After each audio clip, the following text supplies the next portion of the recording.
तर डोंबिवलीत देखील ऐतिहासिक मराठी मोर्चासाठी उत्साह शिखरावर पाहायला मिळतोय। नागरिक मोठ्या संख्येने मोर्चात सहभागी होणार आहेत। ठाकरेंची शिवसेना आणि मनसेचे असंख्य कार्यकर्ते या मोर्चामध्ये सहभागी होतील।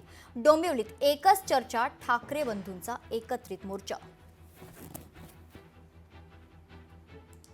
जो सरकार मराठी भाषेवर आघात करण्यासाठी हिंदीची पहिलीपासून सक्ती करते आणि तो बालमनावर तो परिणाम करून महाराष्ट्राची संस्कृती बिघडवण्याचा जो प्रयत्न करतो, त्या मुद्द्यावर मराठी माणूस एकत्र यावा असं सन्माननीय राजसाहेबांनी आवाहन केलं आणि त्याला सकारात्मक उत्तर असं उद्धवजी ठाकरेंनी दिलं। ही अतिशय आनंदाची गोष्ट आहे। सन्माननीय राजसाहेबांनी असंही सांगितलं की सर्व पक्षांनी मराठी माणसांनी एकत्र यावं, सर्व पक्षांमध्ये मराठी माणसं आहेत आणि मराठी टिकवणं हे अत्यंत गरजेचं आहे। की येत्या 5 तारखेला जो महाराष्ट्रामध्ये मराठी माणसाचा मोर्चा मुंबईमध्ये होतोय, तो मोर्चा ऐतिहासिक मोर्चा असणार आहे।